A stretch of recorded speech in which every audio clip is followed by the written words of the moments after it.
Bonsoir à tous. Bienvenue dans ma page Facebook, Coaching scolaire et parental. Je suis Madame Benzakour Khadija, coach scolaire et parental. Aujourd'hui, je suis tellement émue de parler d'un sujet qui est tellement sensible parce qu'on commence à en parler souvent dans les médias. Ça commence à faire un buzz partout. Et donc, je me suis sentie obligée, je me suis sentie dans le devoir d'en parler, donc, modestement, à ma façon. Euh, je ne suis pas psychologue, je ne suis pas sexologue, je suis juste un parent qui a peur pour son enfant d'abord et un coach qui essaye d'attirer l'attention et d'accompagner pour ouvrir les yeux aux parents, aux instituteurs, à toutes les personnes qui sont en contact avec des enfants, pour essayer de les aider à sensibiliser au mieux à ce que ce sujet ne reste plus un tabou, s'il vous plaît. C'est un sujet qui ne doit plus rester un tabou. C'est quoi ce sujet? C'est la sexualité des enfants. Nous, en tant qu'adultes aujourd'hui, on n'a jamais entendu nos parents parler de sexualité. Pour nous, c'était quelque chose de mal. La sexualité, c'était quelque chose de mal. Donc, on n'a jamais pu en parler avec nos parents. Nos parents n'ont jamais eu l'occasion d'en parler avec nous jusqu'à ce que malheureusement ça arrive à quelques-uns. Et quand c'est trop tard, c'est très difficile de gérer, surtout dans une société où il y a des coutumes, où il y a une religion qui nous cadre, où il y a des habitudes, où il y a des convictions. C'est très difficile d'en parler. Donc aujourd'hui, le thème, comme je vous ai dit, c'est comment protéger nos enfants contre les abus et les agressions sexuelles. Comment les aider à détecter le malaise dans lequel ils peuvent se mettre quand ils sont devant une situation comme ça. Quand quelqu'un les approche, quand quelqu'un essaie de les toucher, quand quelqu'un essaie de les enlever, quand quelqu'un essaie de les agresser, l'enfant doit être capable de détecter le mal. Quand il se sent mal à l'aise, il doit pouvoir le dire, détecter déjà ce malaise et avoir le courage d'en parler autour de lui, de le dire et pour pouvoir justement guérir et pour pouvoir protéger éventuellement d'autres enfants et d'autres enfants qui peuvent tomber dans la même situation. Alors le sujet, c'est te laisse pas faire. C'est comme j'ai dit, protéger nos enfants. Donc je vais parler un peu de l'éducation sexuelle à l'école, de son importance, de comment un simple parent peut mettre en garde son enfant, comment il peut parler de la sexualité euh, en étant quelque chose de normal et en étant quelque chose qui fait partie de la vie. Et ce n'est pas quelque chose qui est mal, ce n'est pas quelque chose comme un monstre qu'il voit et qui se protège tout le temps et qui a peur tout le temps d'en parler de ce sujet autour de lui avec ses copains. Et malheureusement, quand on n'en parle pas, quand ça arrive, c'est le choc pour tout le monde. C'est un tsunami pour tout le monde, et pour l'enfant et pour son entourage. Donc, comme introduction, je vais utiliser le terme qu'on a certainement tous utilisé avec nos enfants. C'est une phrase qui est courante, c'est ne parle pas aux inconnus. Combien de fois on a eu l'idée, on a peur que notre enfant soit abusé, que notre enfant puisse être enlevé de l'école, que quelqu'un vienne le chercher. Donc on a peur, on a la trouille. Combien de fois on en a pensé? Et malheureusement, dans ces temps-ci, on en parle souvent et tous les parents ont peur. On peut plus même laisser nos enfants descendre en bas chercher quelque chose, de jouer avec leurs copains dans la rue. Donc, c'est un sujet qui nous hante, qui commence vraiment à nous hanter. Donc, il est temps d'en parler. Il est temps de relever le tabou. Il est temps de parler avec nos enfants, de parler avec les éducateurs, de sensibiliser et que ça soit un sujet normal dont on parle autour d'une table, c'est-à-dire on en parle normalement comme tout autre sujet normal. Alors, j'ai dit, on demande à nos enfants de ne pas parler aux inconnus. Mais est-ce que vraiment ce sont ces inconnus qui abusent de nos enfants? Donc les statistiques au Maroc, dans toutes les sociétés, ont montré que malheureusement les enfants sont abusés par des personnes que les enfants ont déjà vues, qui ont déjà fait partie de leur entourage. Soit ils habitent à côté, soit c'est des amis de la famille, soit c'est des copains des parents. Donc c'est quelqu'un dont l'enfant, ou bien il a déjà vu, il le connaît. Et malheureusement, on profite de cette innocence de l'enfant, on profite pour abuser de cet enfant, pour le ramener, pour le kidnapper, et peut-être le ramener chez lui après, peut-être le tuer. Donc je vais être je vais aller jusqu'au bout des choses, mais il y a des enfants qui meurent, qui sont kidnappés, qui sont abusés, qui sont agressés, qui sont violés, qui sont tués. Donc voilà, réveillons-nous, soulignons les choses, mettons les mots. Désolé, il y a une petite panne d'électricité, ça va revenir. Donc mettons les mots au bon moment, parlant, informant nos enfants sur ce qui se passe, sur ce qui peut se passer et sur ce qui peut, et si jamais ça arrive, comment on doit réagir. Donc, comme je vous ai dit, c'est une nécessité aujourd'hui d'en parler avec nos enfants. C'est une nécessité de parler aux instituteurs pour qu'ils parlent avec leurs élèves. C'est une nécessité. Ce n'est plus quelque chose dont on doit avoir peur, un monstre qui nous hante, comme j'ai dit. Et il faut éviter. On ne doit pas éviter ce sujet. On doit en parler. On doit vraiment en parler. Alors, la manière avec laquelle on va parler, quand et comment, c'est ce qu'on va voir aujourd'hui. Donc les enfants victimes de violences sexuelles.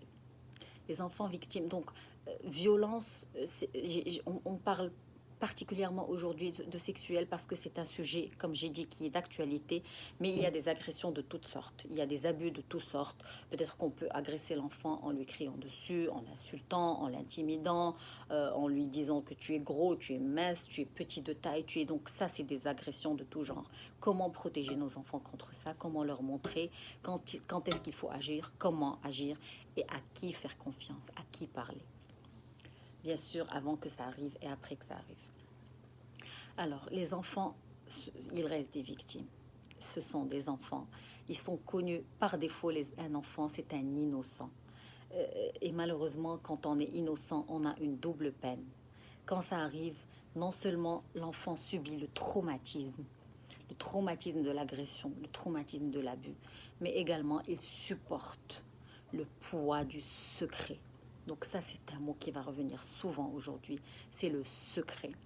C'est que quand quelqu'un veut abuser d'un enfant ou veut profiter de l'enfant, il lui dit qu'on va avoir un secret. Ça, c'est très difficile à garder. C'est un poids lourd pour l'enfant pour garder un secret. Non seulement il a mal, mais il doit garder le secret. Alors, comment aider cet enfant à briser le silence, à libérer sa parole? Il y a plusieurs manières. Chaque enfant, quand il est sensibilisé, quand il est mis en garde, il y a plusieurs manières d'en parler. Il y a des enfants qui supportent et après un certain moment, ils explosent. Ils explosent comment? Soit en écrivant une lettre, si on est plus grand, soit en faisant un dessin. Et ça montre qu'il y a quelque chose de pas normal. Soit on devient agité, soit on commence à avoir des cauchemars la nuit, soit on essaie de parler à un ami, à un adulte, à un parent, à un instituteur. Donc ça explose. Donc chacun a sa manière de réagir face à ce traumatisme. Et quand l'enfant prend en connaissance les choses, on peut l'aider à agir avant que ça arrive. Avant que ça arrive. Voilà, ça c'est très important. Mettre en garde avant que ça arrive parce que ça n'arrive pas aux autres. Donc le devoir de chaque adulte qui est bienveillant aujourd'hui, chaque parent qui est bienveillant aujourd'hui, c'est de rendre le sujet moins tabou, c'est-à-dire sensibiliser, parler, discuter, lancer l'alerte sans faisant peur, sans stresser et en parler avec détente, avec maturité, tout en mettant en garde tout simplement l'enfant, comme si on parlait d'un sujet qui était tout à fait normal. Voilà, donc ça c'est le but d'aujourd'hui, de quoi on va parler aujourd'hui. Alors j'ai pris l'exemple, je l'ai trouvé sur internet et c'est un exemple qui est très représentatif. C'est d'une maman dont malheureusement l'enfant a été abusé à l'âge heureusement pour elle, n'a pas été tué. Donc il a été abusé à l'âge de 8 ans dans un cadre scolaire. Donc comment ça s'est réellement passé? Je vais vous raconter l'histoire tout simplement. Donc c'est un garçon qui a 8 ans qui était dans une sortie scolaire. Et pendant la sortie scolaire, donc quand je vous parle, j'ai la chair de poule aujourd'hui parce que c'est des choses qui sont tellement banales qu'on ne se rend même pas compte. Donc il était dans une sortie scolaire à l'école et pendant cette sortie scolaire, il y a des enfants qui ont été mélangés. Donc des grands de 14 ans, 15 ans, des 12 ans, 13 ans et des petits de 8 ans, 7 ans, 6 ans. Donc cet enfant de 14 ans, il, il, il, il- un enfant de 14 ans, il connaît un peu le sujet et c'est-à-dire qu'il est éveillé par rapport à ce sujet, à la sexualité. Donc il a eu je sais pas, des fantasmes ou je sais pas. Donc il a pris l'enfant d'un côté, il a essayé de lui tourner un peu la tête. Je sais pas ce qu'il lui a dit, un secret. Donc il l'a ramené dans un endroit où il y a personne. Il a abusé de lui malheureusement et pas dans un seul endroit, dans plusieurs endroits. Alors l'enfant de 8 ans, bien sûr, quand on lui dit que c'est un secret, qu'il ne faut pas en parler, que si tu en parles, je vais dire que c'est toi qui as commencé. Donc l'enfant, il commence à culpabiliser, l'enfant ne parle pas. Il a peur. Il a peur qu'il soit jugé. La peur d'être jugé. La peur de se sentir coupable. La peur de croire qu'on a fait vraiment une bêtise. Alors on décide de ne pas en parler. Qu'est-ce qui a fait en sorte que le sujet a explosé? C'est que l'enfant, il a commencé, donc juste après, la maman, elle a senti que l'enfant, il était dans un certain malaise. Il a commencé à faire des cauchemars, il a commencé à ne pas dormir la nuit, à ne pas manger, il est devenu agité, il a commencé à pleurer, donc il ne parlait plus, il est devenu isolé. Donc la maman, elle a cru. Malheureusement, elle a mis ça sur le dos du divorce parce que ses parents venaient de divorcer. Donc, elle a cru que c'était dû à ça, que l'enfant était agité parce que ses parents sont divorcés, parce qu'il croit que il est justement c'est de sa faute. Donc, elle a essayé de comprendre ça. Mais un jour, à force de faire des cauchemars, le petit malheureux garçon de 8 ans, il n'a pas pu supporter ses cauchemars parce que ça le hante tous les soirs, tous les soirs. Alors, il s'est réveillé en pleurant au milieu de la nuit et il s'est confié à qui? Heureusement pour lui, il s'est confié à son grand frère. Il était plus grand que lui, donc il s'est confié à son grand frère et lui a dit, s'il te plaît, je ne peux plus supporter, voilà ce qui m'est arrivé, voilà ce qui m'est arrivé, ça me hante, va parler avec maman. Et heureusement, donc le grand frère, c'était un héros. Il est parti directement parler avec la maman, donc il pouvait très bien ne pas le croire, il pouvait très bien, c'est pour ça que j'ai dit heureusement pour l'enfant de 8 ans, il est parti, il a lancé l'alerte, il est parti parler avec la maman, voilà ce qu'il m'a dit, voilà ce qu'il m'a dit. Pardon. Alors la maman du premier coup, comme je vous ai dit, elle n'a pas cru l'enfant, elle a cru que c'était juste un cauchemar, que c'était pas vrai, qu'il a vu ça dans ses rêves, c'était un cauchemar. Donc qu'est-ce qu'elle a fait? Elle a essayé de le calmer et elle lui a dit, tu sais quoi, avec heureusement avec un peu de bienveillance, elle lui a dit, bon d'accord, maintenant tu vas dormir et le lendemain tu vas m'expliquer exactement ce qui s'est passé et tu vas me faire un dessin. L'enfant, il a fait un dessin. La maman, elle l'a ramené au psychologue de l'école. Il s'est avéré que l'enfant, qu'est-ce qu'il a fait? Il a dessiné tous les endroits où il a été malheureusement agressé, abusé par le garçon de 14 ans. Donc vous voyez que c'était une manière de faire exploser les choses, de montrer qu'on n'est pas bien et qu'on a envie d'en parler et qu'on a envie de faire confiance à quelqu'un pour en parler. Et heureusement pour ce garçon qu'il a trouvé son frère, qui s'est à son tour confié à la maman, qui a aidé l'enfant, qui a parlé, qui a fait exploser, comme je vous ai dit, un tsunami dans la famille, qui a fait exploser l'histoire. Aujourd'hui, l'agresseur, il a été jugé. Donc, quand il a eu 18 ans, quand il est devenu mature et majeur, il a été jugé, il a été puni. Mais l'enfant, il garde toujours le traumatisme. Il a libéré la parole. Il a pu heureusement parler parce qu'il a eu une maman bienveillante, mais il pouvait très bien ne jamais en parler. Et comme je vous ai dit, il est toujours poursuivi par sa culpabilité. Il croit qu'il a fait toujours une bêtise. Il se dit pourquoi j'ai pas dit non au garçon. Je pouvais très bien lui dire non. Donc pour lui, il culpabilise. Il croit que c'est à cause de lui que ça a explosé. C'est à cause de lui que toute la famille est mise en danger, que tout le monde en parle. Malheureusement, il n'est pas bien. mais au moins l'agresseur a été jugé, a été puni pour que ça ne se répète plus. Donc, on ne voudrait pas que ça arrive à nos enfants. On ne voudrait pas que ça arrive à nos enfants. On doit décider d'en parler. Il est nécessaire, comme j'ai dit au début, il faut en parler. Donc, cet enfant, il a pu libérer sa parole, heureusement pour lui. Mais qu'en est-il des autres qui n'ont pas pu libérer la parole? Donc, comme j'ai dit, il a eu peur d'être jugé, il se culpabilise toujours. Ça va le poursuivre toute sa vie. Donc, sa maman, elle l'a ramené chez un psychologue, c'est un pédopsychiatre. Il essaie d'en parler, mais ça le poursuit partout, malheureusement.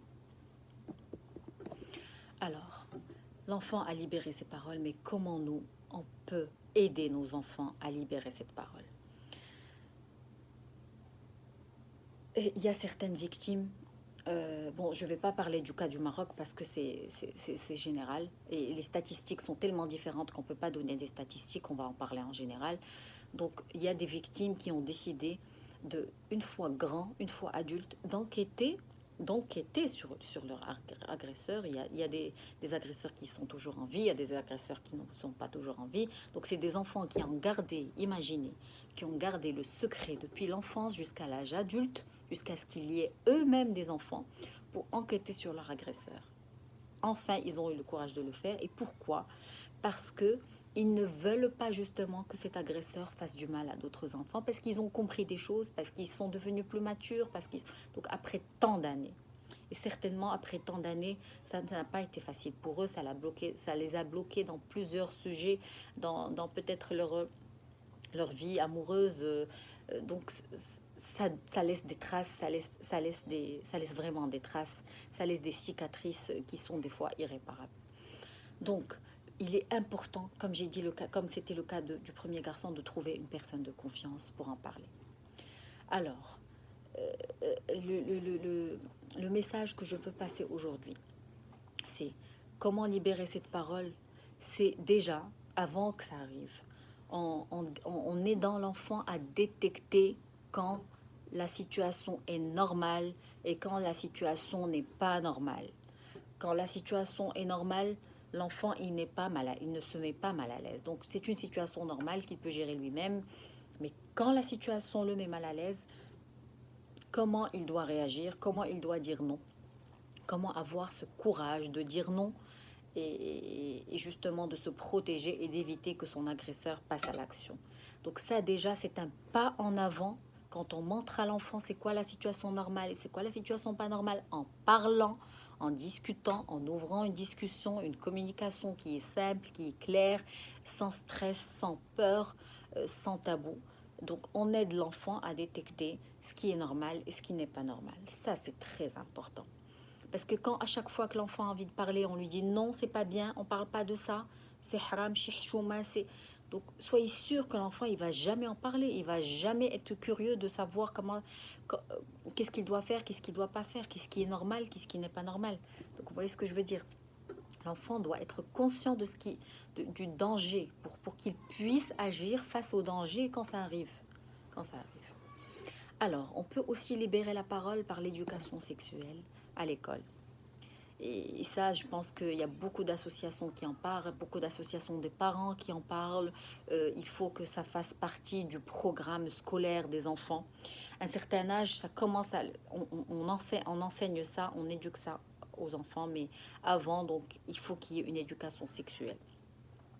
Et brièvement, c'est quoi une éducation sexuelle? C'est de pousser l'enfant à parler, de pousser l'enfant à déjà savoir c'est quoi ses parties intimes. Mettre des mots sur ça, donc sans donner des détails. On n'est pas obligé de donner des détails. Juste c'est quoi tes parties intimes, comment ils s'appellent, pour que par malheur, si ça arrive, l'enfant, au moins, il saura se défendre, au moins, il saura en parler devant un juge, devant un adulte, devant... Donc l'enfant, il a déjà une idée sur comment on appelle ça, comment on appelle ça, comment on appelle ça, qu'est-ce qui est bien, qu'est-ce qui n'est pas bien. Donc l'éducation sexuelle est très importante. Nommer, c'est quoi les parties intimes, en parler. Il y a même des associations qui ont poussé des enfants individuellement, bien sûr, ils leur ont demandé de toucher leur organe pour voir est-ce que c'est un malaise pour eux ou pas. Et grâce à ça, il y a des enfants qui ont explosé, qui ont dit ce qui s'est passé, donc qui sont sortis qui ont brisé le silence, qui ont parlé, qui ont libéré leurs paroles, qui ont dit voilà ce qui m'est arrivé, voilà ce qui m'est arrivé un jour. Donc c'est grâce à ça qu'on essaie d'en parler et qu'on essaie de guérir les blessures. Donc l'éducation sexuelle, c'est très très important et c'est une prévention. C'est une prévention qui s'impose aujourd'hui au niveau de nos écoles, au niveau de nos familles. Il faut en parler. Tout à l'heure, on va voir à quel âge, à qui, comment en parler, quand ça arrive. Donc, c'est quoi le danger? Mais il faut que ça fasse partie du programme scolaire, l'éducation sexuelle, d'en parler à la maison et d'en parler à l'école. Alors, aujourd'hui, comme je vous ai dit au tout début, je ne suis pas sexologue et je ne suis pas psychologue. Mais je vous ai ramené quand même l'avis d'un psychologue qui va nous dire, qui va nous donner des explications sur c'est quoi l'enfant, c'est quoi l'abus sexuel et comment en parler avec les enfants. Donc déjà, c'est quoi un enfant? Un enfant, c'est une personne qui est âgée de moins de 18 ans. Donc ça, je pense que c'est très clair pour tout le monde. Et quand on a moins de 18 ans, on est un enfant. Donc on peut faire partie des abus sexuels contre les enfants. On peut être concerné. C'est quoi un abus sexuel? Un abus sexuel ou une agression, donc comme je vous ai dit tout à l'heure, c'est pas forcément sexuel, c'est une violence qui met mal à l'aise l'enfant. C'est quoi? C'est quand l'enfant est en contact ou une interaction entre un enfant et un adulte ou un autre enfant qui est plus grand que lui ou bien qui est plus informé que lui. 8 ans, donc un garçon de 14 ans, il est plus informé que lui, il est plus grand que lui, donc il peut être agressé par cet enfant. Donc ça, on peut appeler ça, c'est un abus. Donc comme j'ai dit, c'est un enfant qui est en contact ou en interaction avec un enfant ou un adulte ou un autre enfant qui est plus vieux que lui et qui sait plus que lui. Alors l'enfant, malheureusement, est utilisé comme un objet, comme une poupée, comme on dit, qu'on peut utiliser comme on veut, qu'on peut utiliser l'innocence pour faire des choses, pour faire des choses sexuelles, pour se faire plaisir. Donc sans entrer dans les détails. Qu'est-ce que cet adulte ou ce grand enfant peut utiliser pour abuser, pour qu'on dise que c'est un abus sexuel. Donc il peut utiliser soit la force, on prend l'enfant par la force, on le ramène, et malheureusement on lui fait des choses. On peut le menacer, si tu dis ça, voilà, je vais tuer ton papa, je vais tuer ta maman, donc ça fait peur aux enfants. Il peut pas parler à un enfant. Quand on lui dit si tu parles, on va faire peur à ta famille, on va faire du mal à ta famille. On peut utiliser, donc, comme j'ai dit, la force, la menace, les pots de vin. On peut donner de l'argent à un enfant. Un enfant, il reste innocent. On peut toujours donner de l'argent à un enfant et lui dire de se taire, de ne pas parler.